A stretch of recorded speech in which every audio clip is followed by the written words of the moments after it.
But I wanted to make sure that we delivered a Sunday stream as well, because we've been doing these Sunday streams and I've been enjoying them.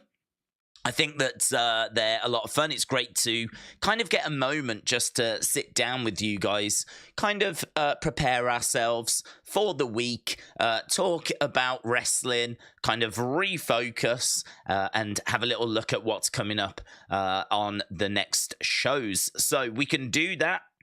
I've got information for Raw and NXT. I think there is a bit of information out there for SmackDown, but to be honest, it feels so far away that I'm only really focused on Raw and NXT because that's the next 48 hours. So let's take a look, shall we? We'll do the preview, and then we'll jump into the chat. We'll talk about whatever it is you want to talk about. Of course, we do need to talk about Misfits as well, so we'll definitely get to Misfits. We'll definitely get to our thoughts from last night. But let's start with the previews so that we can kind of get that out the way, if you will. So, Raw, we have got a undisputed tag team championship match. We've got Cody and Jay taking on Finn Balor and Damian Priest. We've also got Rhea Ripley taking on Shayna Baszler. We've got Riddle taking on Shinsuke Nakamura in a Falls Count Anywhere match. We've got Gunther against Bronson Reed in an Intercontinental Championship match. So, yeah, big season premiere. A couple of title matches coming up. Falls Count Anywhere match. Rhea Ripley is going to be in action. So actually this week's Raw in 24 hours time looks pretty juicy. Looks like it should be a pretty fun show. So yeah, lots for us to get our teeth into over that. Gunther against Bronson Reed is going to bang, man. I'm fully expecting Gunther to win. I really think Gunther's going to get the victory. I don't think Bronson Reed is the one, but he could be the one. He could be the one. We've said that anyone that Gunther goes up against now has got a chance because that record has been broken. So there's no need for Gunther to keep extending this record. So we saw Tommaso Ciampa get an opportunity the other week, and he just fell short. I think Bronson will just fall short as well. I think it's probably Chad Gable. I think it's probably Chad Gable that's going to be the one that will eventually beat Gunther. But yeah, fun little match that. Not a match I was expecting because it's two heels going up against each other. So, fun little contest. And then on NXT, we've got Baron Corbin against Carmelo Hayes against Dijak. That's a #1 contenders match. That's interesting because, of course, the winner will go on to face Ilya Dragunov for the NXT Championship. We've also got Lyra Valkyria taking on Tegan Nox. Tegan Nox coming to NXT this week. Obviously, we're coming off the back of a stacked show, man. Coming off the back of that Tuesday Night War. So there's no way that this show was going to be as big as that, but we're still going to feel the repercussions of that. And one of the repercussions, of course, is the Bada Boom, Bada Bing Battle Royal. That was made on the show last week. Loads of tag teams are going to be in the Battle Royal. As soon as we get down to the final two, the match will end. And then I don't know if we do a match straight away between those teams or if the match is later in the show or the following week. But basically, we do a battle royal. It gets down to two teams, and then those two teams have a match at some point. And the winner of that will then go on to face Stax and Tony. So, bada boom, bada bing, battle royal. Pretty fun. So that is NXT. And the other thing on NXT as well is the fact that Cody made one last decision, and we don't know what that is, but he made one last decision whilst he was general manager last week. And we don't know what it is, but we're going to obviously wait to find out. And I haven't even seen any rumors as to what this could be, but he made one last decision. We'll find out what it is on Tuesday. I don't think it's going to be anything massive. I don't think it's going to be anything seismic. I'm not seeing anyone talk about it. It was just a little tweet, a little message that got put out. Maybe he'll mention it on Raw, the fact that he made this one last decision whilst he was GM. But that just adds a little bit of intrigue for Tuesday, which I'm excited for. So, yeah, I think Raw is the season premiere, and we've got some title matches. I think it's looking pretty good. NXT, obviously nowhere near as stacked as last week, but we've still got a bada boom, bada bing battle royal. We've still got a number one contenders match. We've still got Cody with a little bit of intrigue. We've still got Lyra Valkyria against Tegan Nox, which could be fun. Could be a fun little match. I don't know why, but I see those two as being roughly about the same level. I think it's because Tegan just hasn't really got going on the main roster, and Lyra has been doing some pretty good stuff recently. She's been heavily involved with the title. She's been everything but champion. She's competed for it a few times, and we know that she's going to go up against Becky soon for that title as well. So sort of feels like Tegan is right at the bottom of the main roster, and Lyra is right at the top of NXT. So it sort of feels like they're not a million miles away from each other, even though Tegan has been in WWE for a lot longer. They still feel quite close to me. So them two being in a match, I think, is really interesting. Really interesting. Lyra Valkyria against Tegan Nox. I'd be very interested to see which way that goes and who wins. So looking forward to that, to be honest. I think it'll be a lot of fun. Kian, shout out to you, said, what were your thoughts on the face-to-face between Roman and Cody, Solo, Jimmy, Jay on SmackDown? Did you see Karrion looking at Roman after it went off air? I didn't see Karrion looking at Roman after it went off air. I think it's probably just a little tease, a little something. But no, I didn't see that. Is that footage that was? Did you say it was after it went off air, or I don't know. That doesn't do anything for me, to be honest. I don't think there's anything like to that. I think we've been waiting to try and find out what we've been doing with Karrion. Karrion's got a new group that's coming in, or at least we think he has a new group that's coming in. If he is around now, that's good, because it means that we might start making some movement on that new group.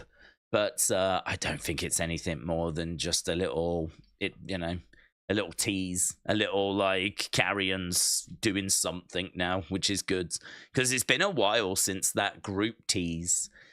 For those that missed it, he did like this little promo. It was quite interesting.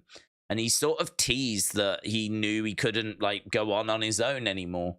And so the strength in numbers kind of a thing.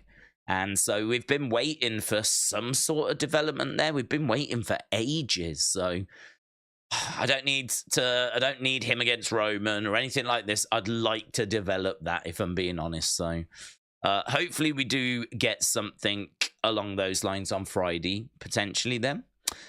In regards to the face-to-faces, yeah, I mean, I think they'll be on a collision course. I think they'll probably face at Crown Jewel. I mean, that would feel like it would make the most sense for us to do Cody and Jay against Solo and Jimmy.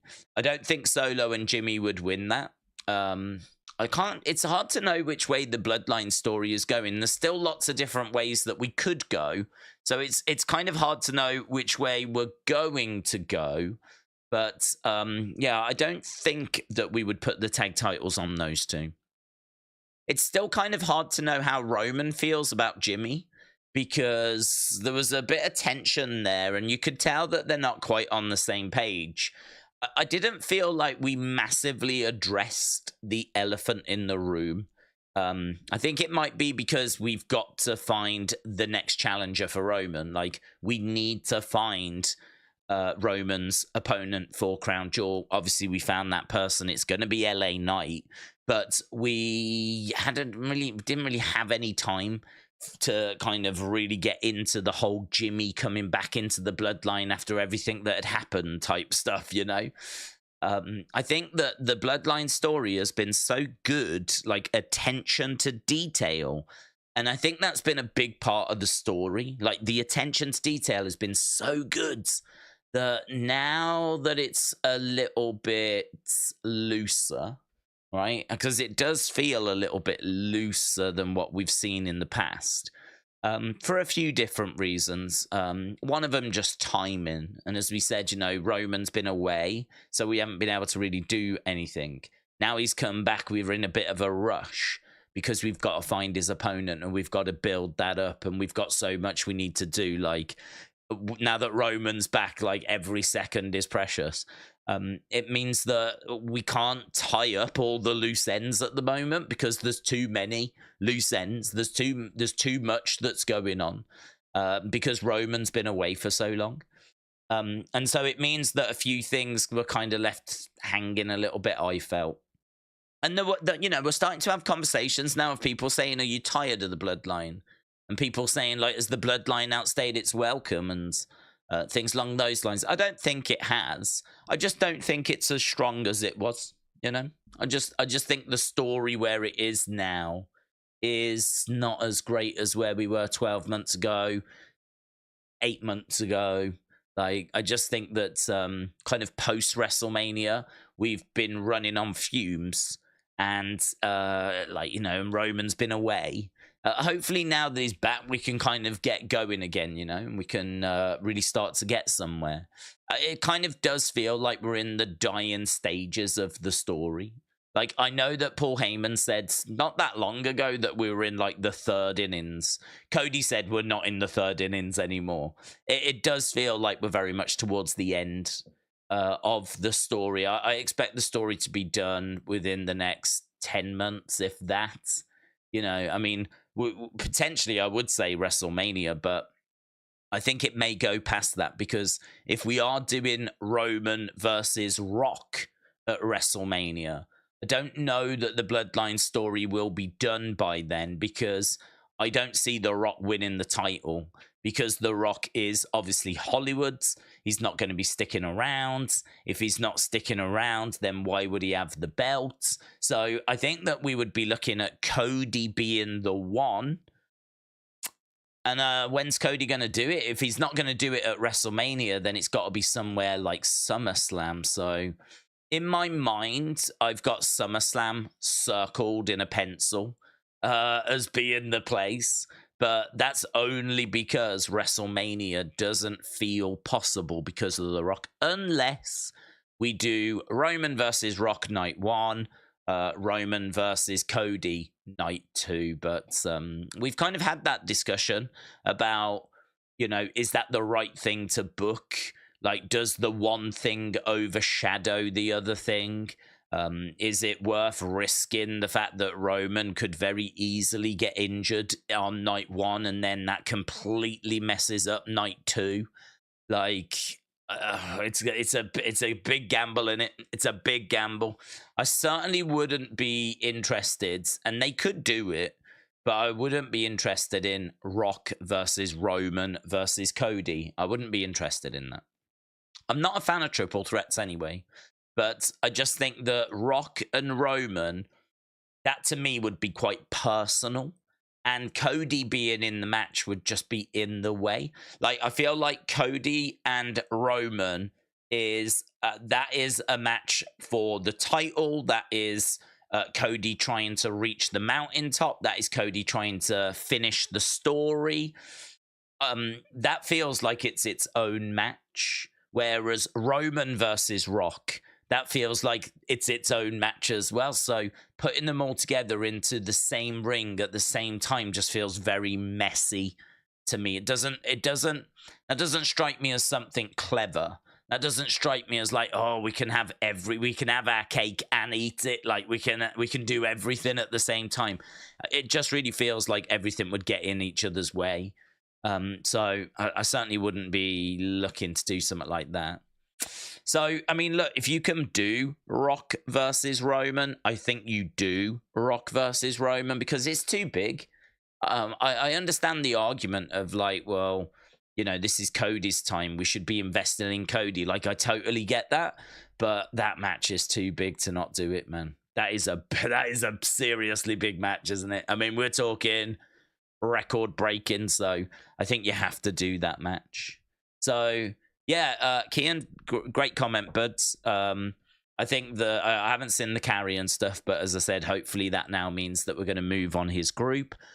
In regards to all the face-to-face stuff, hopefully that means they'll all just end up facing at Crown Jewel, where I think Jay and Cody will retain, but it does raise bigger questions as to what we do with the Bloodline going forwards.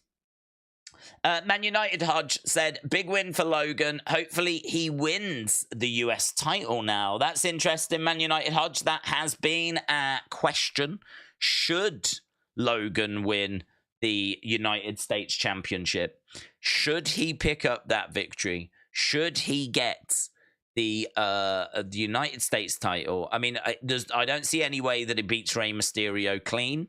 If he's going to beat him, I think it's going to be the brass knucks and it's going to be outside interference. Like, they'll find a way of making it so that Logan wins, but Rey is very much protected, right? But it does, I must admit, I was completely against it. I really was not for it at all, because I've just got no interest in Logan Paul, who turns up just a few times a year, being a champion, right? I think Logan could be a fantastic, incredible professional wrestler. But the fact that he just rocks up once in a blue moon just means it's just not worth my time. It's just not worth my time watching him, because he only just turns up once in a while whenever he feels like it, really. Whenever like they need a little bit of a boost to the social media numbers, whenever they need to just get his fans to tune in, then they bring him on boards. And it's just hard to kind of root for someone like that is just being used for business purposes. I wish he would quit everything else he was doing. Obviously, he could still have Prime, but I wish that he would just not do the boxing stuff, not like engage in anything else. Just really, like, if you want to be a WWE superstar, be a WWE superstar. And this is, I've got credit, I've got respect for Ronda, man, because at least Ronda was there, putting in that work week in, week out. Even though she might not have been the best at it, she was there, putting in that grind, putting in those hours. I respect the grind. And so for me, like, someone like that that's just going to turn up like a handful of time throughout the year, I'm not interested in seeing a belt on him. So that was my feeling on it, but my feeling sort of shifted just a little when I saw an image on social media, and the image was an image that someone had made, which was Logan as champion, and then LA Knight was standing opposite him, and they said, like, Logan being United States champion might not be all bad, or it was something along those lines. And I looked at it and I was like, yeah, that does make sense, because I don't think LA Knight is going to win the title from Roman, right? I don't think there's too many people that think he will, because on the same Smackdown that we announced that LA Knight was going to be the challenger to Roman, we also got a pretty epic face-to-face between Roman and Cody, which I thought was quite disrespectful to LA Knight. I thought that was quite disrespectful, because it's his time. This is his time. This is his chance to shine. And yet you're showing fans and firing up fans regarding a match which is further down the road, I think we could have not done that. We could have just really dialed in and focused on the Roman LA Knight situation, which is going to be at Crown Jewel. As I said, I don't expect him to win, but I think that he does need to work towards a title. I think that, and I've said, like, mid-card title, get him a mid-card title, and from there, like, launch him forward towards a world title. Maybe the one that Seth's got, right? But I think first stop needs to be work towards a mid-card title. And honestly, WrestleMania 40 just feels like such a great place for him to get that title. And so that image of Logan being United States champion and like being a heel, of course, beating people like between now and WrestleMania, and then at WrestleMania defending against LA Knight just seems like too good to turn down, to be honest. Just seems too good to turn down. Like, it feels like it's ticking a lot of boxes. You've got a heel that people don't like who will be champ, and he will gloat about it. And, you know, the reason why I wouldn't put the belt on him could be part of the reason why people boo him. You know, he could use that, like, I'm a champ and I'm hardly even here. Is this really the best that you've got? Like, no one's on my level. I'm a champ and I'm part-time. Like, he could use all of that. He could use all of that to, like, really build up some heel heat. And then, as we said at WrestleMania, LA Knight steps up to him.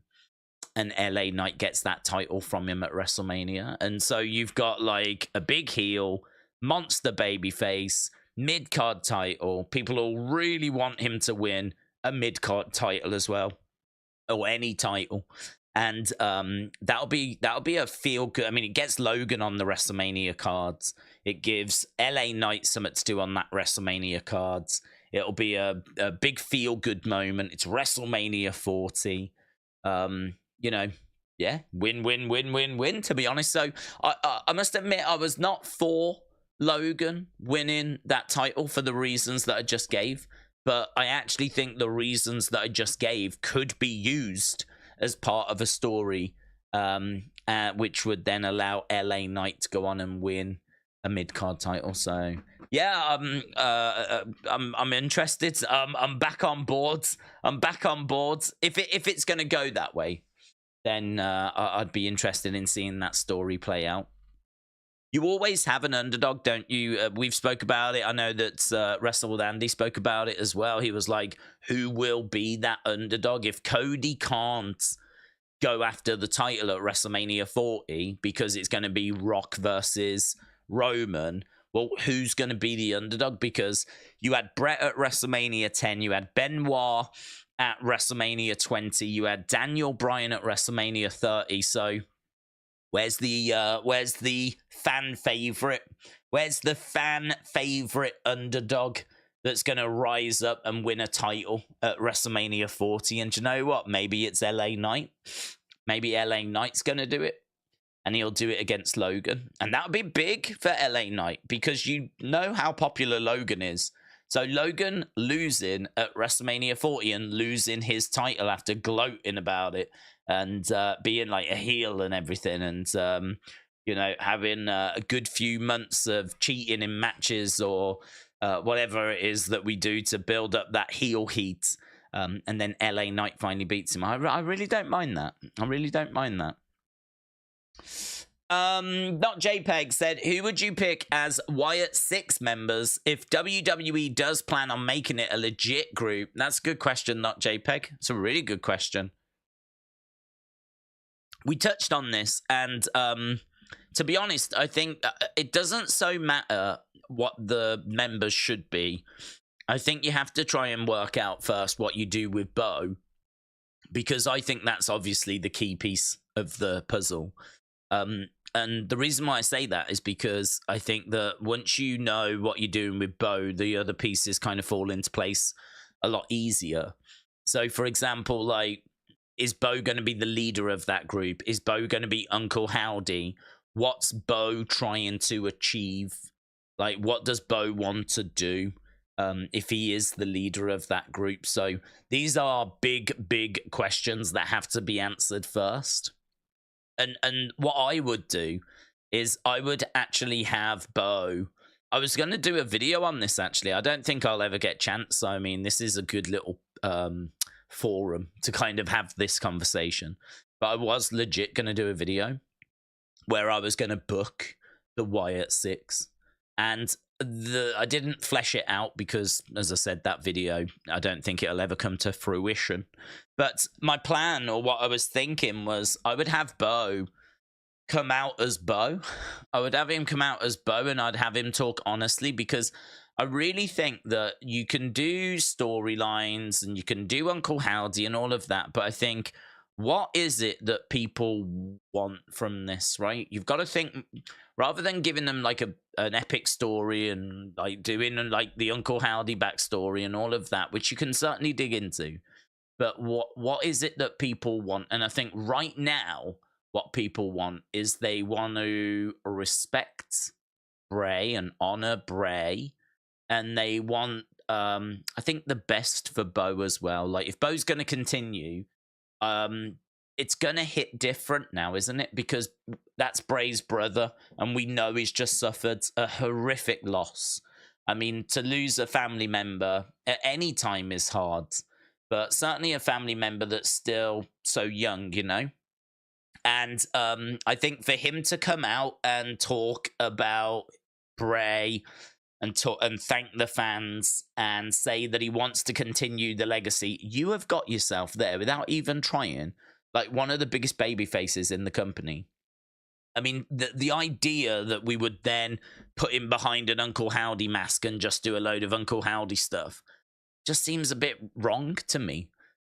So I think what I would do is I would have Uncle Howdy be Bo's alter ego, and I would explain that that's what he is. So, you know, there was a big question of who is Uncle Howdy? What is Howdy's relationship to Bray? Where did he come from? And all this kind of stuff. And I think we can answer all of that quite quickly by saying that, okay, well, Uncle Howdy is basically Bo's fiend, right?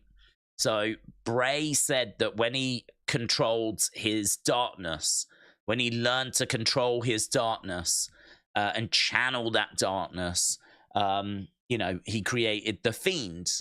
The Fiend is basically the embodiment of that darker side.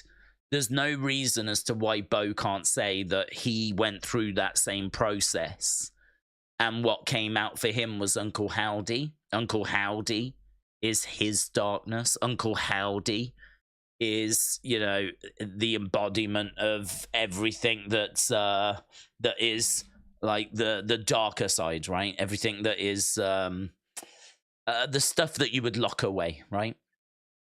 And so I think that then straight away, well, who's Uncle Howdy? Okay, well, basically that is Bray's brother, but it's Bray's brother's darkness, right? It's basically Bray's brother's fiend, right? So straight away we get an answer to that. Why haven't we heard of Uncle Howdy? Well, we know that Bo hasn't been around, so, you know, that's why we've not heard about him. So that ticks that box. What's Bray's relationship to Uncle Howdy? Well, again, you know, Bo is his real life brother and blah, blah, blah, blah, blah. And so, like, for me, it just immediately cleans a lot of stuff up. And it also means that we can have Bo come out and talk open and honestly, and we can have that emotional connection, but we're also not losing Uncle Howdy. So we're actually taking like quite a few boxes there, I think, because I just don't think you want to lose that that realness, that connection. You know, I mean, we know there's a connection there to Bo. Like, I really want Bo to achieve something. I don't want him really to achieve it as Howdy. Or if he does achieve it as Howdy, I still want to know that that's Bray's brother and that's Bo, and I want to feel that connection to that moment. So this is why I think if you're going to have it as just Bo, I think that could be really interesting. And then when he does get pushed, that's when we can dig into Uncle Howdy. We can obviously flesh Howdy out because we never saw Howdy wrestle.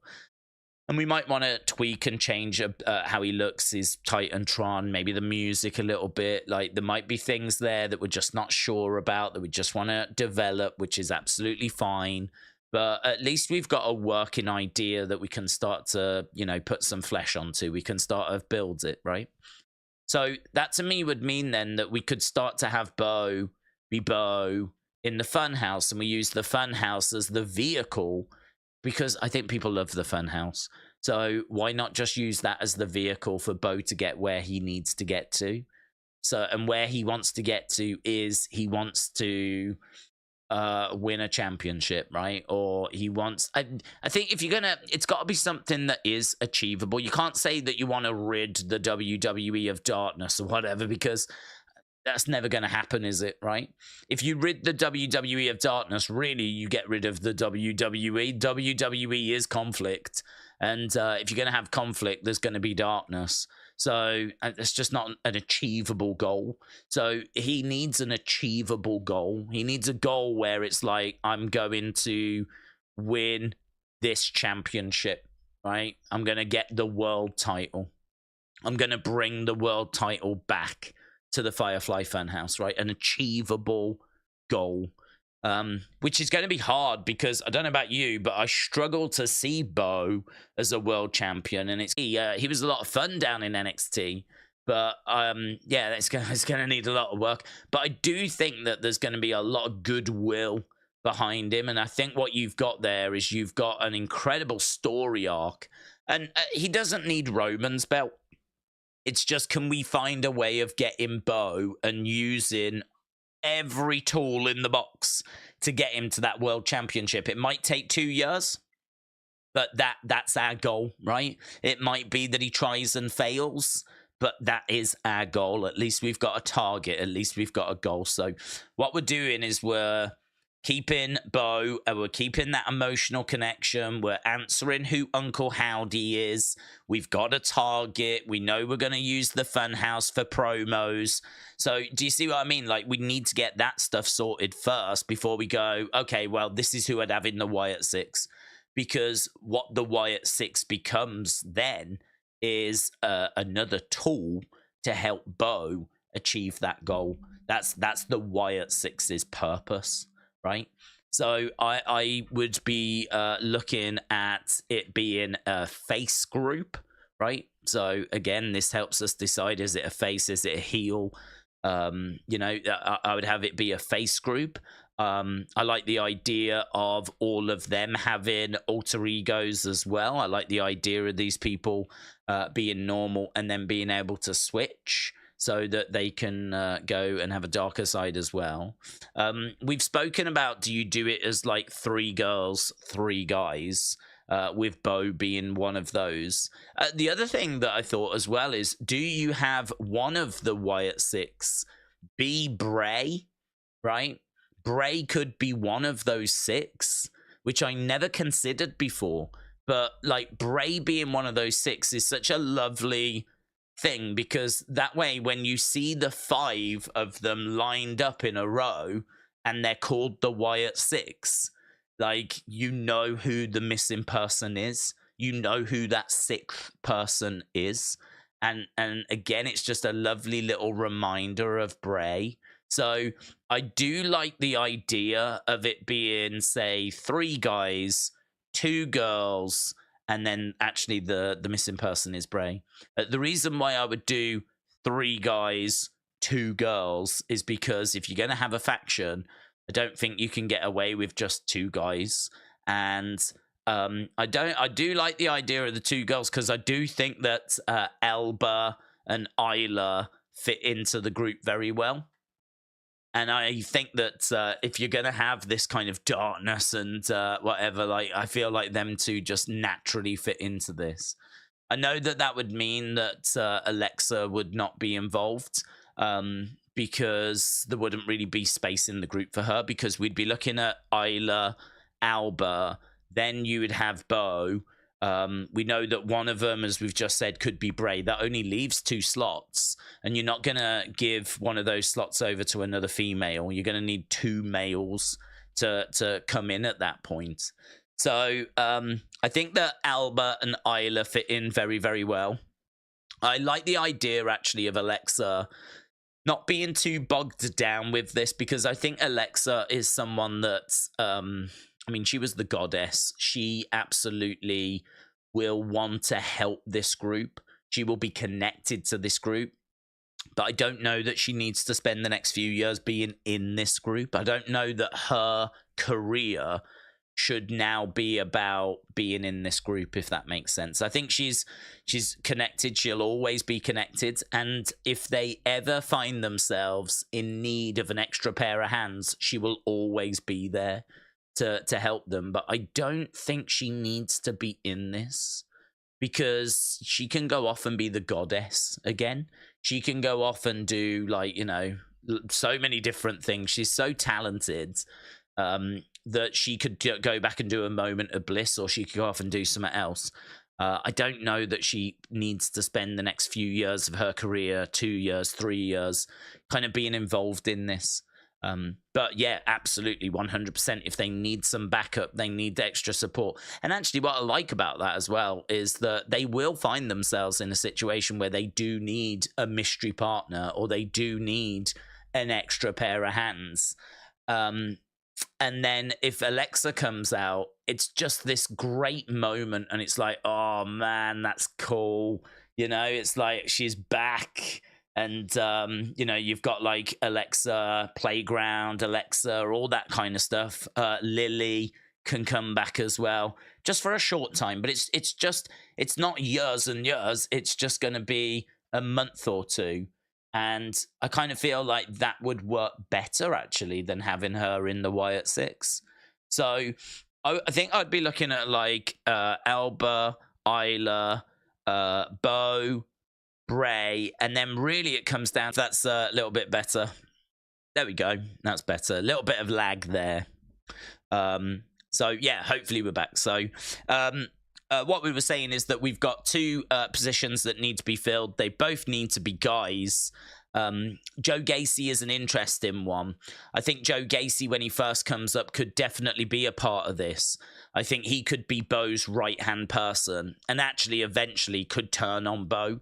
And that could lead to like a Gacy versus Bo feud, which I think could be quite interesting. I think he could be in the house first, in the fun house, and then turn his back to be a heel and go off in a different direction, you know? And that could be a way of launching him, to be honest. It's a bit like when Shawn Michaels came in, he was in the Rockers, and then he went off to have a solo career. And like Bret Hart, when he came in, he was in the Hart Foundation, and he went off to have a solo career. When Roman came in, he was in the Shield with Seth and Dean, and then he went off to have a solo career.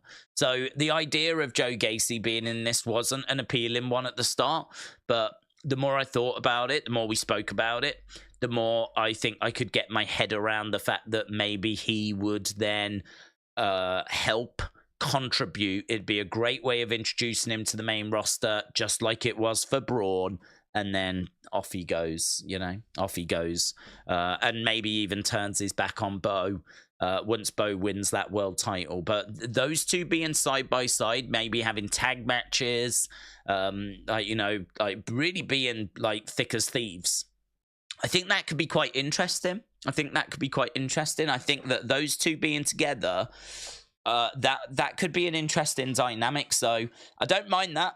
I could definitely go with that, and he does definitely feel like he would also fit very much into this space. And then the last one I think is the hardest one, because you could bring back Rowan. I feel like you need a big guy, because you need some power, you need some muscle, right? I mean, you could bring in Braun. We know that, like, what do you do with Braun? I mean, and Braun has got that connection to the original Wyatt family, as does Rowan.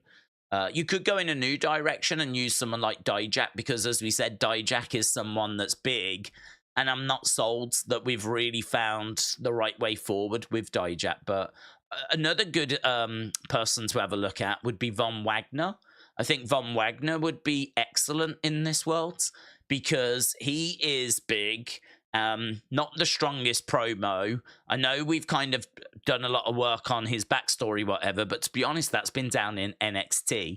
And we know that the views there are like 600 to 800,000. So certainly nowhere near the kind of views that we're getting on Smackdown, or even Raw is at least double. So I think Von Wagner would also very much fit into that group. So you could look at Dijak, you could look at Von Wagner, you could look at bringing back Rowan, you could have a look at Braun, and as I said, then I would look at Gacy, who I think could be the right-hand man, the Jey Uso, if you will, to the leader who would be Bo. And then I think you do need a couple of women in there so that we can cause some terror in the female divisions. And, it'll probably be that they'll be the tag champs, the women's tag champs. But one of them could go after, like, one of the world titles. Or maybe they both go after world titles. Who knows? At some point, we could have Gacy and Von Wagner as the men's tag champs. We could have Bo as the world champ. We could have the two girls as the women's tag champs. Or both of them could be the Raw women's champ and the SmackDown women's champ. I always think when you build in a faction, like, who would get what belt, where do the belts go, who's going after what championship, and I sort of feel like that would kind of work out quite well. So yeah, that's what I'm thinking. And then, if needed, you can always parachute in Alexa for some extra support, or Braun if Braun's not already in the group, for some extra support. And so if they do need backup, they do need a mystery partner, be it a female backup or a male backup. It's there if you need it. But this would allow Bo to just surround himself with people that he trusted, that are going to help him get to where he wants to get to honor Bray and bring a world championship back to the Funhouse.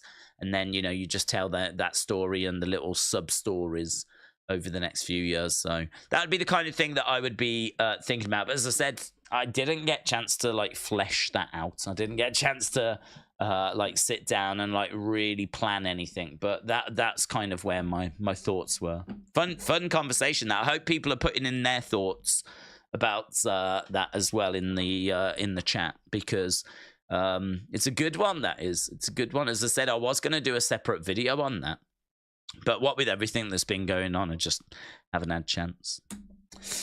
Big Time said, since these streams are where the conversation goes on, I'm curious on the thoughts that women, children, and elderly are being kidnapped and held hostage. What are we talking about? What are we talking about, Big Time? Are we talking about Israel? Or are we, like, completely leaving the wrestling world now?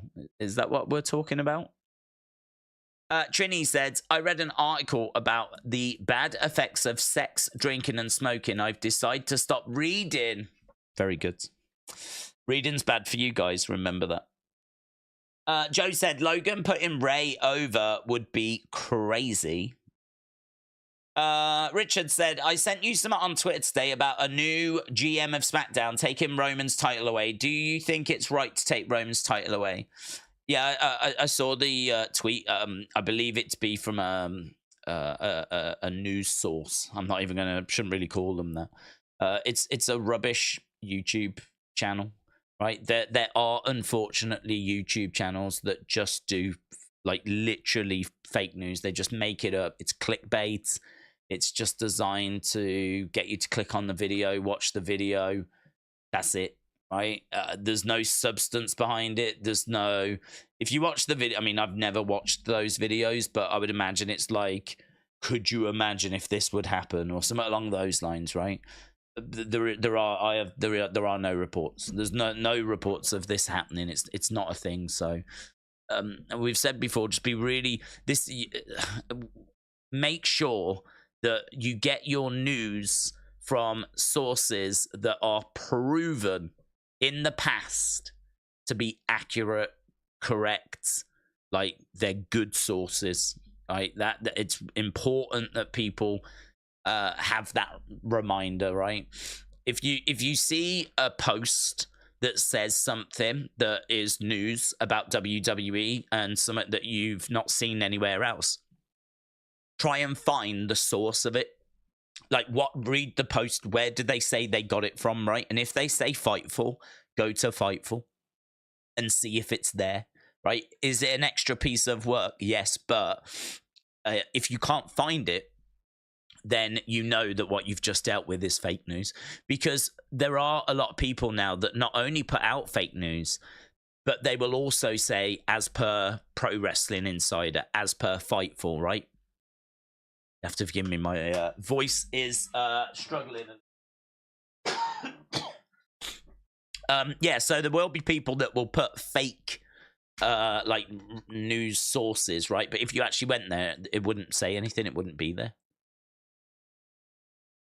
So I would say start getting into the habit of going to like the Fightful website or Wrestling Observer, or having a look at WrestleVotes, or like, you know, having a look at, say, I don't know, I think you could have a look at things like What Culture, Wrestle Talk. I mean, they will report stuff that have come from some sources that aren't as strong, but they will at least tell you where they got them from. And you can trust that if they say that they've got it from these places, then they will have got them from those places.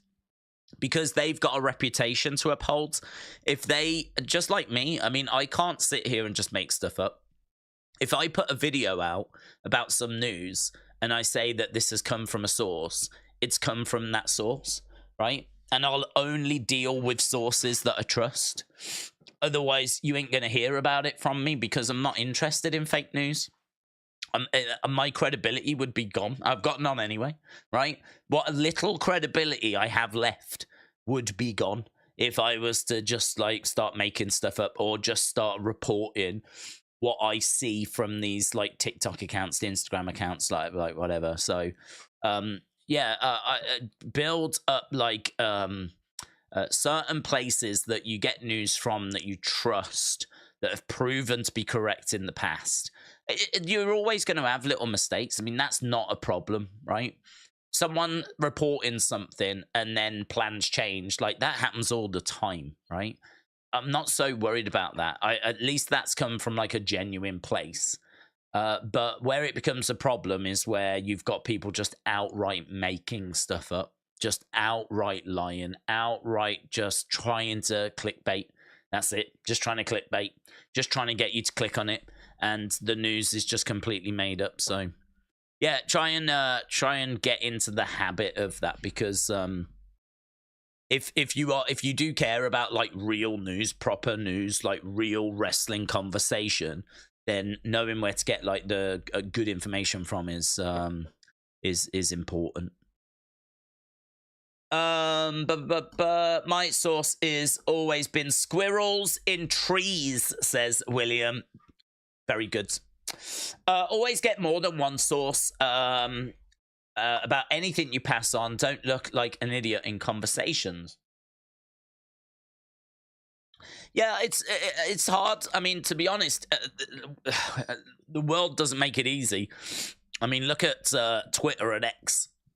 You know, back in the day, if someone put something out and they were verified, then, you know, you could have a little bit of confidence in that. But like now the whole verification process has changed. You've got people with blue ticks that are with parody accounts that, you know, back in the day you would have looked at it and thought that it was the real Tony Khan or it was the real WWE. It's so easy to get caught out by these things now, you know? So easy to kind of just have this fake news swirling around. And there's whole accounts that just are built on it. And there's whole accounts that their only existence is just making stuff up. So just be aware of it, that's all. Just be aware of it. Just be aware that there are people out there that are actively coming up with lies just to get likes, just to get clicks, just to get engagement. They don't care about telling you like false information. Like that's what they're there to do. They're there to just get your views, your likes, your clicks, and you know, if it's as long as it results in them getting those things, then they don't care what it is they're talking about. So have you seen the new Frasier? No, I haven't. I don't know if I'll get to it because it's on Paramount Plus, isn't it? And I don't think I have that. So I've got lots of things, but I don't think I've got that one. I've got so many streaming services. I would like to watch it, of course. I actually read a review on it, and someone said that it wasn't as good as the original, but then I never expected it to be as good as the original. And they said that it's kind of lost a bit of its charm, which I could understand because you are losing a lot of the key characters.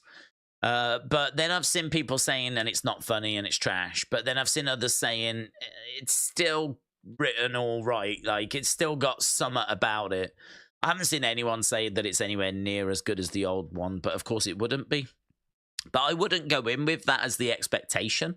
I wouldn't go in thinking like, oh, Frasier's going to be as good as it was in the past, you know.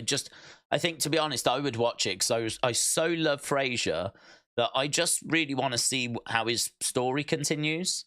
And I'm sure that I won't find it so bad that it's offensive. I'm sure that it will be something that's just an easy to watch sort of show that just continues that story for me. That's really all I'm expecting. If I get anything above that, I'll be over the moon. So yeah, I'd love to watch it. I don't think I have Paramount Plus, but if I can get round to finding it somehow, then I'll try and do that. Mohammed said, what are your thoughts on England losing to Afghanistan? How far do you think they'll go? Well, I don't think they'll get out of the group now. My thoughts are that it was obviously a surprise. I don't think anyone was really expecting them to lose to Afghanistan. Afghanistan in the Cricket World Cup have only ever beaten Scotland. I think they were saying they've lost like 17 games. But Afghanistan have been improving, and they've got some really good players. I think that it's brilliant for them, and I'm actually quite pleased for them because, to be honest, I'm probably more pleased for them than I am gutted for us, which I know sounds a bit strange, but there's a couple of reasons for that. The first reason is that England haven't been playing very well. Like, we lost our first game and then we got past Bangladesh, but I don't know. It still didn't feel like things were really fixed. It still felt like if Bangladesh had really, stuck it to us, we could have crumbled. It just felt like we just got the better of Bangladesh. We got on top. We stayed on top. We won the game. But had there been any kind of pressure, I think we could have folded. And we were under pressure today and we folded.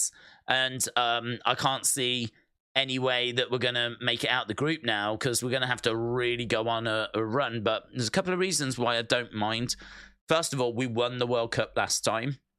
And we got to celebrate winning the World Cup. I always like, and obviously you don't ever kind of feel this way about your own team, but I always like whoever won the World Cup last time I like to see them get eliminated. And as I said, I don't feel that way about England, of course. I obviously want to see England succeed because that's my team. But just taking off my England fan cap for a moment, that is how I feel about World Cups. If you won it last time, I don't want you to win it this time, right? So it makes it a little bit easier, like the fact that we won it 4 years ago and I got to see that and I got to celebrate that. I got to enjoy that.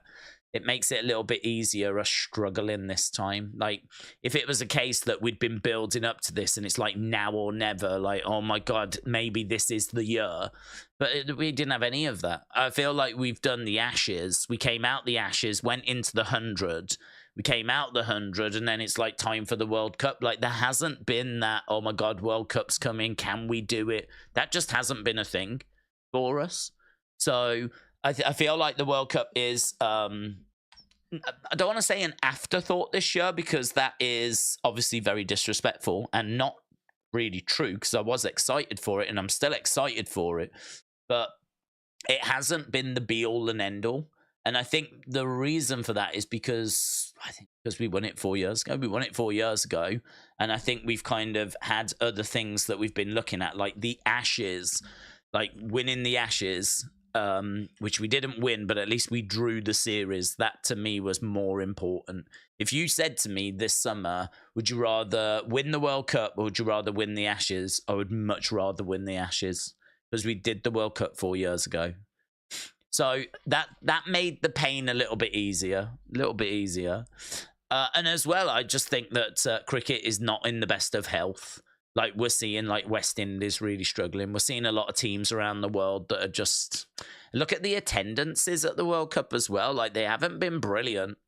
And so I kind of feel like a team like Afghanistan that's trying to find its feet, them getting this win is going to be massive for them. And I hope there's mass celebrations, people are dancing in the streets and all that kind of stuff.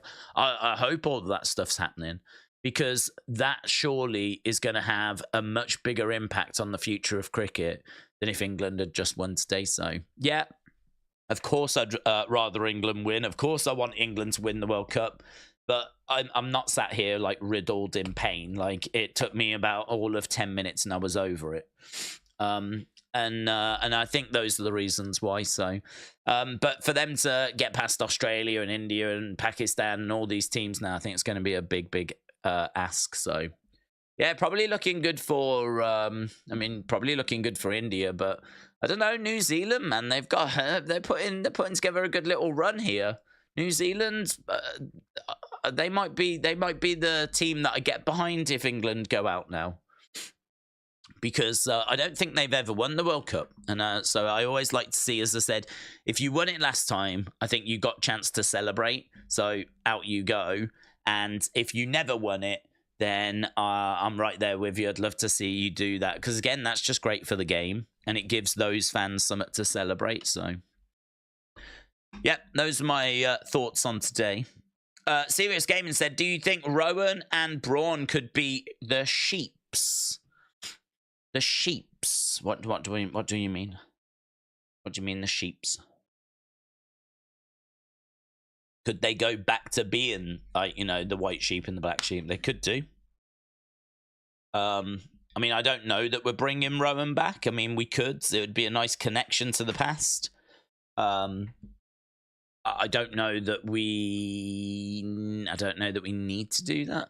We could do that. I'd be fine if we did that. But as we said, I just did the Wyatt 6 thing, and I wouldn't mind if you didn't have Gacy in and you went with Rowan and Braun as, like, the two guys in the group. That'd be all right. I'd be all right with that. I've got a feeling Daze is Batman. He is clearly on a Gotham skyscraper, said Porky Pig. Right, I feel like we've got into some big topics, some big subjects. So I want to try and blast through some of these. We'll probably stick around for about half an hour. My plan was to do about an hour and a half. That's why we started at 11:30. I thought we'll do about an hour and a half, finish at 1 in the morning. So we'll stick around for half an hour, blast down some thoughts. Oh, we haven't spoke about Misfits as well. I thought the actual show was largely disappointing. I thought that there was definitely, it didn't live up to expectation. That's why it was disappointing. I think that there was definitely moments on the card that were good.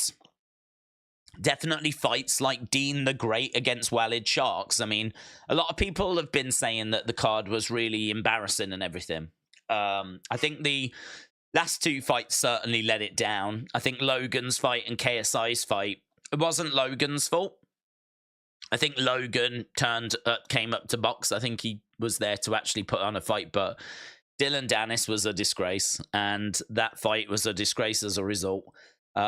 Logan was there to fight. Dillon Danis was there to just cover up. And then in the final round, look for takedowns, look for guillotines. It was just embarrassing. I mean, I'm sure this is the same thing that everyone else has been saying, but, there was a robbery, and it was the fans. The fans that paid the money to tune into that show got robbed. That's who got robbed, not KSI. The fans. So I think for such a big build, like, all this trash talk, and then you tune in and that's the end result of it. It was not good. I thought that, as I said, Dean the Great against Wallid Sharks was good. King Kenny against Anthony Taylor just had loads of hugging in it, loads of clinching. That was frustrating, but that was the game plan that Anthony needed to pick up the win. It's a real shame, isn't it? Because it seems like you've got an easy way now, or an easier way for maybe people that aren't as skilled boxing wise or have a big reach disadvantage, it seems like this coming in and just clinching up all the time, it's really damaging a lot of the fights, because we saw it in KSI Tommy, we saw it in the Walid's Shark Dean the Great a little, we saw it loads in Anthony Taylor against King Kenny. I mean, that whole fight was pretty much that. We saw it a bit in Salt Pappy against Slim, not as much, but it was kind of dotted all throughout the card. It just seems like this is a go-to strategy that if you want to work at range, if someone comes in close, you clinch them up, which I know you get in boxing as well, but I don't know, it just seems to be rife in the influencer boxing scene. Just seems to be absolutely rife. And I think a lot of it is to cover up for like boxing skill deficiency, where other people would be able to do a little bit of work on the inside because they don't have that knowledge. The easier thing to do is clinch. So because the easier thing is to clinch, that's why we get so much clinching. So I think the standard of fighting was very low, very poor. I thought Logan came out of it looking pretty good, to be honest. He turned up to fight, he came to fight, and he was prevented from fighting because of Dillon Danis, who had no intention of fighting. Main event, oh my God, what a mess. What a mess. I mean, like, where do you start with that debacle? I scored it. I had Tommy winning. I had Tommy winning by a round. If someone wanted to say that it was a draw, I've got no problem with that. The idea that there's like, I think KSI came out of it looking like a fool because he bounced back and forth, lunged forward with a big overhand, and that was it. Other than clinching, that was it. That was his strategy. Yeah, that was his one game plan. His one game plan was to bounce back and forth and then come forward with a big overhand, and that was it. That's all he had to offer. And he connected a couple of times on Tommy. Tommy took it, and for some reason, KSI is under the impression that that is enough to win a fight over 6 rounds. And for me, I think that he definitely took the first few rounds, because I think that Tommy was getting into the fight. KSI caught Tommy.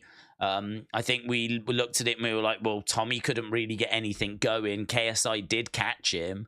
So it feels like KSI ran. But to be honest, Tommy worked that out, got into the fight. And then for me, it was all Tommy from that point. So I kind of feel like Tommy didn't shower himself in glory at all. But like what opportunity did he have to actually box? Because he had someone in front of him that was bouncing around. Tommy kind of came forward, had to avoid the big shot, land something, and then it was straight into a clinch. Referee would separate him and back we would go.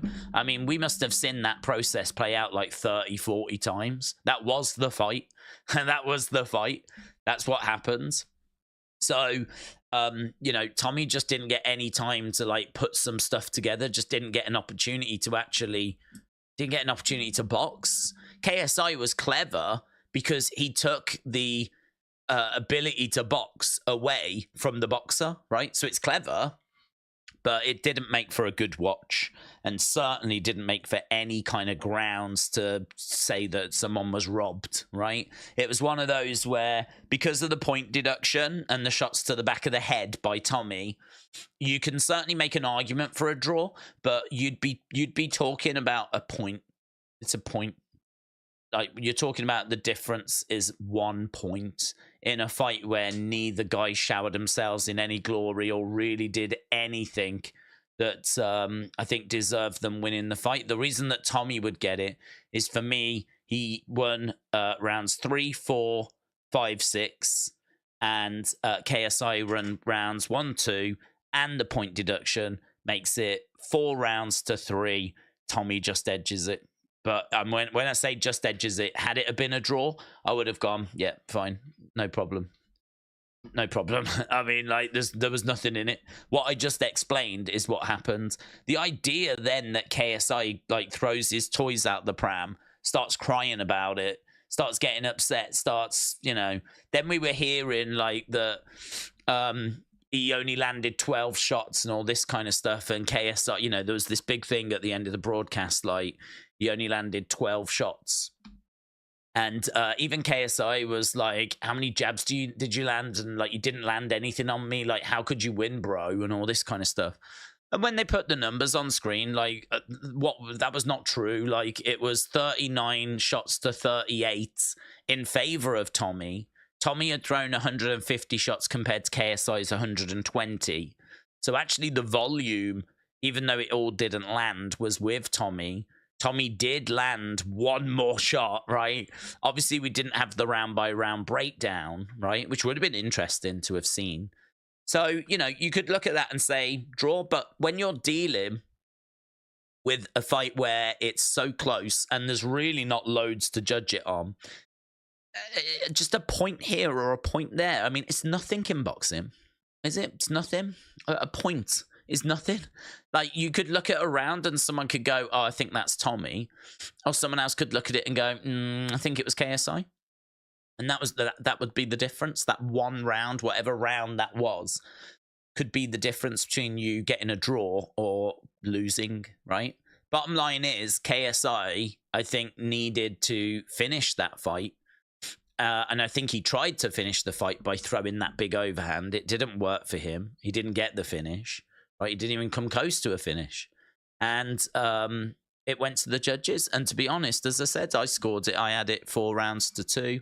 The point deduction would make it 4-3. 2 other judges seemed to have it the same way. They had it by Tommy by a point. Another judge had it a draw, which I've got no problem with. No problem with that whatsoever. Anyone that says that it was a draw, I totally get it. Yep, fine. But you can't say it's a robbery because we're only talking about a point. We're only talking about 1 point. So how can we be talking about a robbery when we're talking about such fine margins? So I thought KSI really showed himself up. I think there was a lot of disappointment in that he couldn't get the finish. I think he had convinced himself that his power was going to get the finish for him, and it didn't. And I think that disappointment that not only did he not get the finish, but he got to the end of the fight, it was really close, and then the decision didn't go his way. Like, it was just too much for him, and I just thought it was a bad look. I just thought it was a really bad look for him. And I've got to say, I think the whole night was a bit of a bad look for Misfits as well, because I just think I've seen so many people saying, I'm not going to buy another event. I'm sure they'll change their mind when the hype comes back around, but I've seen loads of people saying my only regret is that I bought that card because it wasn't worth the money I spent on it. Like, Dillon Danis made a mockery of the event. KSI Logan didn't live up to the hype at all. You know, so much hugging in the Anthony Taylor fight. I mean, you got some moments, definitely. Walid Sharkstein the Great, I thought was really fun fight. But I don't think it was enough to satisfy the cost that people spent. I mean, people spent a lot on tickets as well. Tickets were expensive. So I like Misfits. I think they do some. I think they're a mixed bag. I think there's some awful stuff in there. I think there's some really good stuff in there. I think they do try to entertain. I think they do try their best to put on a good show. I've got no doubt about that. But I just think when you're dealing with people that have such low level of skill, right? And this is no shade on Logan or KSI. I'm not having a pop at them. I'm just talking about overall. When you're dealing with influencer boxers that, you know, they're more personalities than they are sports people, right?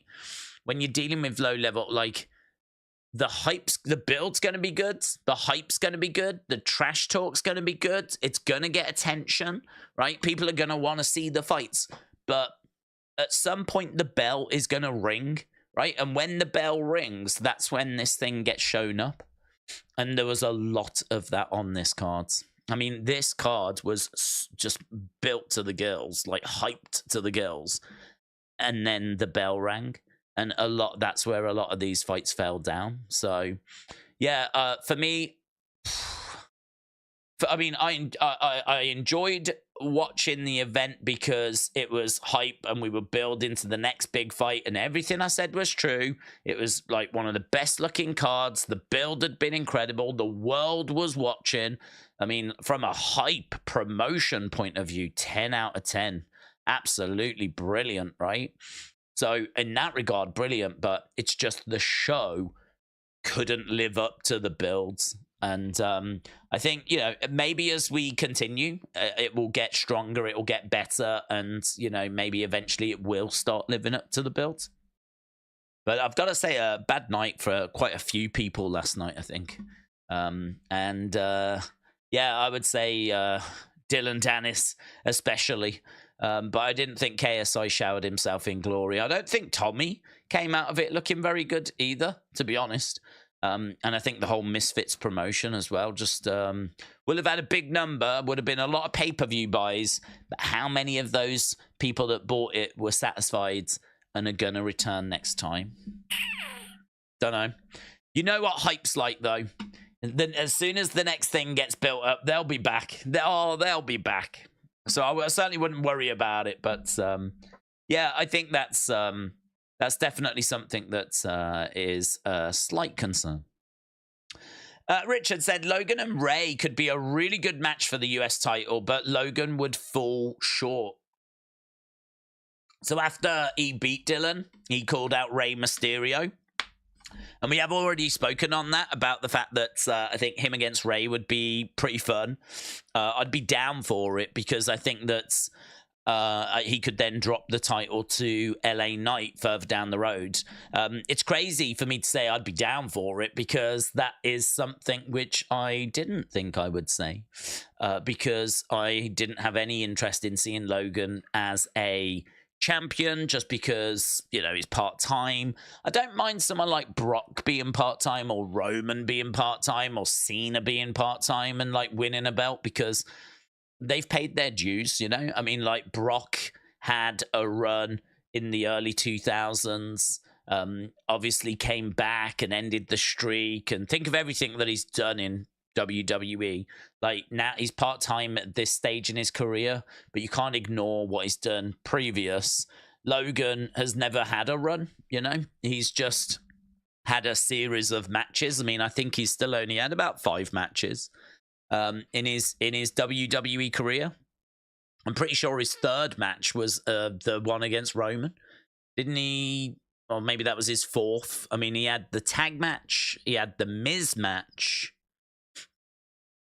No, and then I think it was the Roman match, wasn't it? Tag match, Miz match, Roman match. Then I think it was Seth match, Ricochet match, and now I think we're building towards maybe him and Rey Mysterio. So if I've not forgot anything, I think this would be number 6, match number 6, over a period of, you know, a couple of years or a year and a half, something like that. So that would be my big criticism. And for someone like that to now win a championship, it's not the thing that I would be looking for. But as I said, if he's now going to gloat about it and be a heel about it, and then eventually lose it to someone like LA Knight, then maybe there'd be some value to that. Maybe there'd be some value to that. Obi-Wan Benobi said it was a terrible night for Logan. There was no chance Dillon was going into this to actually have a fight. It's just typical troll behavior, but taken to the extreme, it kind of exposed Logan. I don't know how it exposed Logan. I'd be interested. How? I mean, I would say the builds was not good for Logan.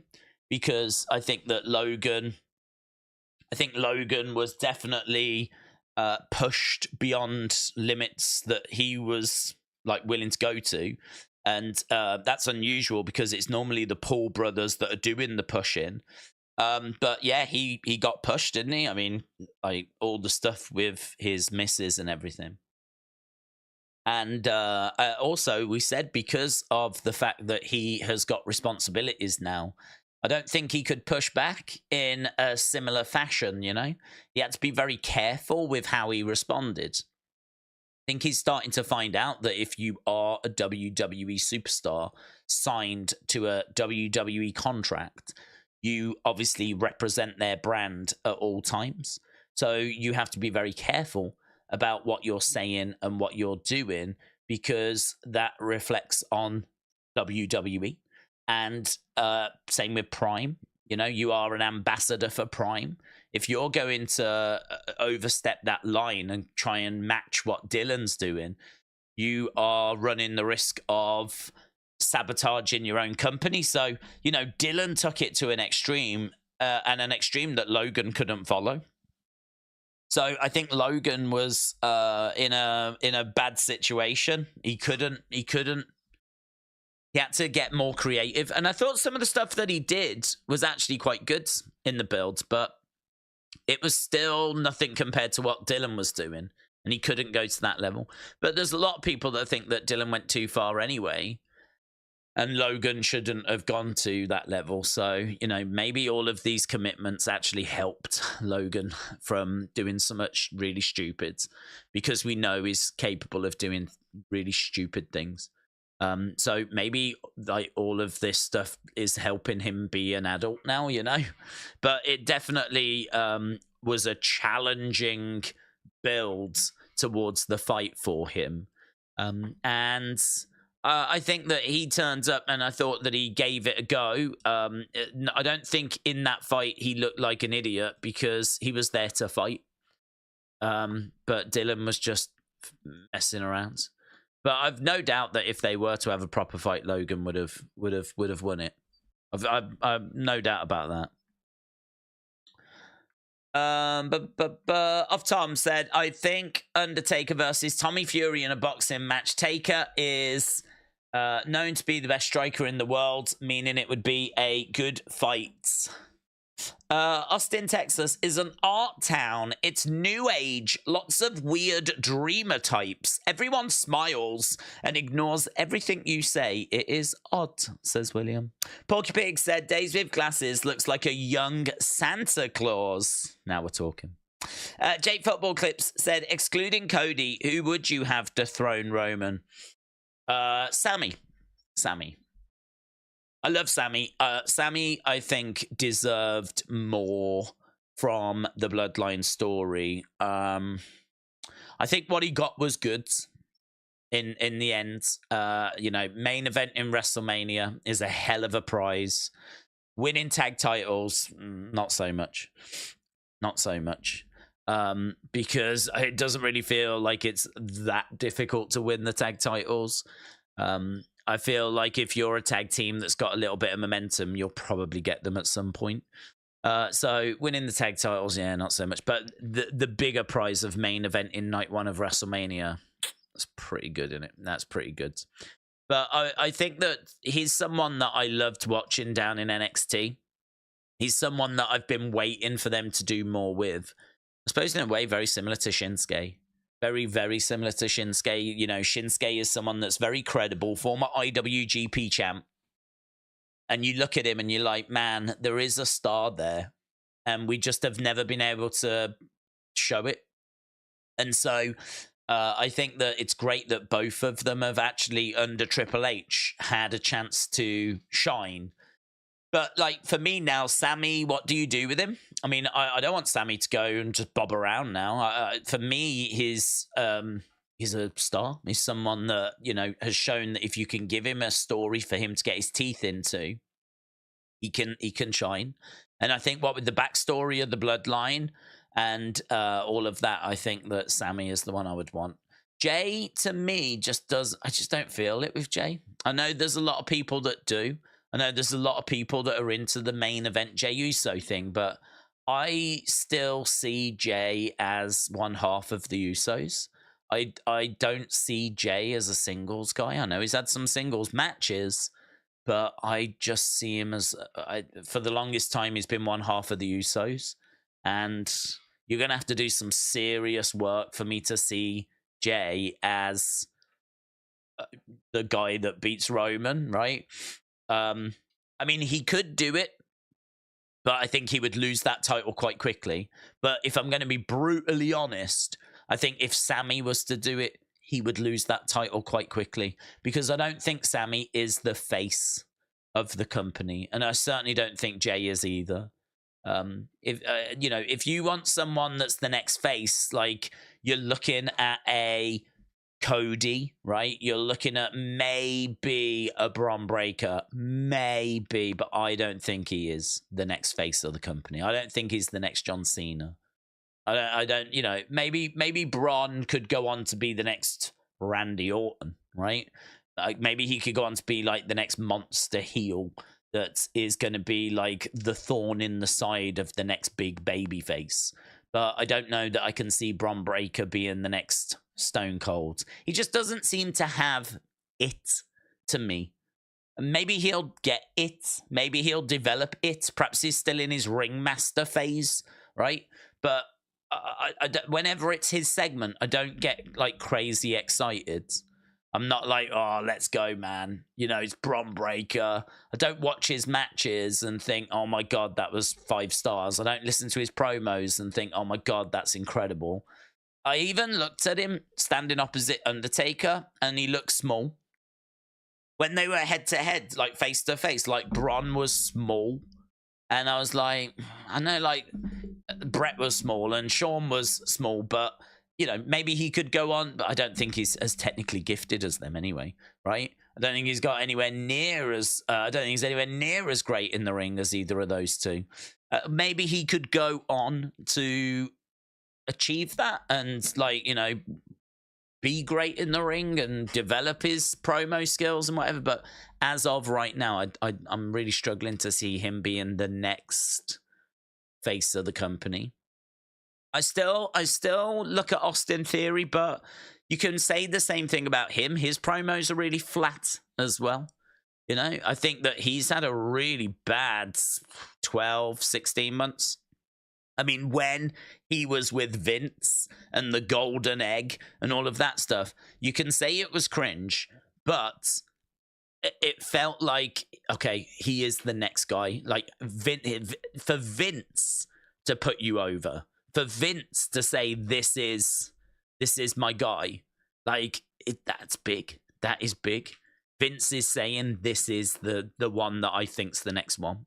That you have to listen. If Vince is saying that, you have to listen. And that was massive for him. And then pretty much everything that's followed has just been absolute garbage. Everything that's followed has been trash. So, it's an interesting question. If not Cody, who? I mean, Gunther definitely feels like he's credible. Definitely feels like he could be a monster heel at the top of the card for a long time to come. He definitely feels, but what with him being a heel, I don't think that he would be the next one to beat Roman. I think Kevin as well has got a good chance, because we made that argument the other day. Kevin Owens actually has fallen short to Roman, I think, like 3 or 4 times during this title reign. I think you could make an argument that he has been Roman's biggest rival during his reign, because he has had, like, he's been feuding him at the start, and he also has feuded with him, like, pretty consistently throughout. And he would have won the title had it not been for outside interference, like many others. So maybe if Kevin was the one that finally did it, that would be a nice moment, But it looks like it's going to be Cody, doesn't it? If you close your eyes and listen to Bron speak, it's just Scott Steiner, said George. Logan has got his promo now challenging Rey. He has, yes. He has. Solo Sikoa could be the next face of WWE. Mark my words, says Boomers. Sammy needs to not run his trap to me and be more respectful, said Q the Night Knight. I keep seeing Bray stories returning. I'm not sure what to think. What do you think? About like the Wyatt 6 continuing and the Firefly Funhouse and all of that. I think that I think that there is something to that, and that they could look to bring in a Wyatt 6 and carry on a Firefly Funhouse. And we spoke about it earlier in this live stream. I think there's a way that you could do that would honor Bray, that would be good. I think positive. So it's not going to be what you would have got. I think, though, that you can make it into something really fulfilling, respectful, satisfying. I think you can still make it something good. Good didn't feel like the right word then, but I think it is actually the right word. You can still make it somewhat good. Because I think there would be big concerns of doing this story without Bray being around. Because without Bray, like, it maybe doesn't feel like it would be the right thing to pursue, because he was the creative force. With, like, doing a Funhouse or a Wyatt 6 without Bray, how are you going to do that without the brains, the guy that created it? How are you going to do it? Like, and are you going to sour it? Are you going to botch it? Are you going to throw it all away? Are you going to mess it all up? Like, and that is a risk. But we spoke about it earlier, and I think we came up and was came up with something that I think would be respectful and something that would be quite fulfilling. So I don't mind it. I don't mind it. But it would need to be planned, approved, checked, double checked, and it would need to, like, everyone would need to be on board with, like, yeah, that's the right story to tell. I don't think what I would do with it, in fact, let me scrap that. What I wouldn't do with it is just book it on a week-by-week basis, right? Because it's so important that I would have this thing mapped out. I would know exactly what I want to do and where I want to go and how I'm going to get there and who's going to be involved. Rhea could be the next face of WWE, said Wrestle with Andy. That's a good shout, actually, yeah. She is being positioned, isn't she, into kind of feeling like she, saying to Paul Heyman, acknowledge me. It's a good shout. Maybe the next faces aren't going to be male and they're actually going to be female. Benbo said, if that does happen and LA Knight wins the US title, who do you think will beat LA for it? That'll be down the road, but I mean, we'll be, I reckon he'll have it. If he wins it at WrestleMania, he may lose it at SummerSlam. He could lose it before that. It would depend on how that reign was going. I think that you're probably looking at a lot of different people. I mean, who knows? Because you could have some NXT talent that get called up. You could have, like, Bobby get it. You could have Montez get it. And I mean, it'd be a long list, man. Mid-card titles. I mean, I feel like there's a long list of people that could get the world title. Mid-card titles, I feel like it's close to pretty much anyone on the roster. That list is even longer. So, yeah. Bobby, Montez, Santos Escobar. I mean, it could be so many people. We saw Mountain Lion hiking before it was a jarring experience because it was a cub, says A. Jobson. Okay. What do you think of AEW confirming All In at Wembley next year? Will they sell well? I don't think it'll sell as well. I think that I love the optimism. I love the ambition. I think that they will obviously make tickets relatively cheap. They'll probably do some offers. They will build towards it, stack the card. I mean, they will do everything they can. But, we've seen with Arthur Ashe how that has gone from selling out to then going down to whatever it went to every year they've done that, there's been a decrease in attendance. Even though they keep going back to Arthur Ashe, they're not doing the numbers they were the first time. And I think you'll see the same with Wembley, to be honest. I think that, this was special. It was their first time coming over. There was, like, CM Punk. There was, a lot of hype around the fact that it was All In and they were going to go big, and any card they could play, they would play it. I mean, I think people were thinking Mercedes. They were thinking all of this stuff. And I think that if you went, you probably weren't disappointed. Maybe some were, but I don't think the majority would have been disappointed. But I don't know. I mean, we're seeing their business being quite stagnant at the moment. And who knows where it'll be by this time next year. It may have had a little uplift, right?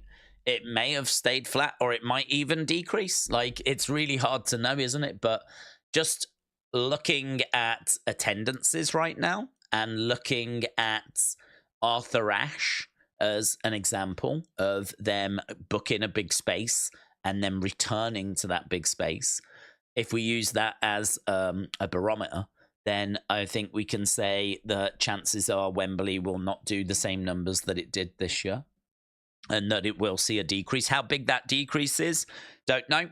I mean, they had 70-odd thousand in there. They sold 80-odd thousand tickets. Maybe next time they sell 70,000 tickets and they have 60,000 in there. Still not a bad number, is it? It's a decrease. It's, of 10,000, but it's still not a bad number. But, yeah, I don't think it'll be a disaster. I don't think they'll sell like 10,000 tickets or 20,000 tickets. I think they'll still do a good number, but I don't think it'll be the number that it was. Any word on AOP's debut? Said me, not you. No. I haven't seen any reports on them. I mean, what I would say is that we are starting to see movement. I mean, Carlito had been sat in the background, in the shadows, and now he's starting to be used. We know that Tegan had been in the background, in the shadows. Now she's starting to be used. So we are starting to see some movement now, right? Feels like now that the Endeavor deal is through and the structure is in place, kind of feels like we're getting a bit of clarity as to, okay, right, let's go. So I would expect to see them soon. Same with Kairi Sane as well. Maybe the Authors of Pain will be with Carrion, Carrion had teased a new group, and then that seemed to get put on hold. And so there's every chance that that new group is going to feature Authors of Pain. Right. Wow. Look, we've reached our time, and I think that's a good time to wrap things up. We've spoke about Raw. We've spoke about NXT. We've previewed the week that's coming. We spoke about Misfits. We spoke about the Wyatt Six, and we did a bit of fantasy booking. We did a fair few bits there in an hour and a half. That's not bad, is it, really? That's not bad at all. Really appreciate people joining us. I'm going to continue to try and do these Sunday streams. Really enjoy doing them. Really enjoy doing them. And setting the week up and just having this opportunity to get our teeth into some of those juicy topics that are swirling around. So I hope everyone's had a good Sunday, continues to have a good Sunday, and I will see you in about, less than 24 hours time, because it is going to be the season premiere of Monday Night Raw. Have a great evening wherever you are. Thanks a lot for joining us, and I will see you again next time. Bye for now.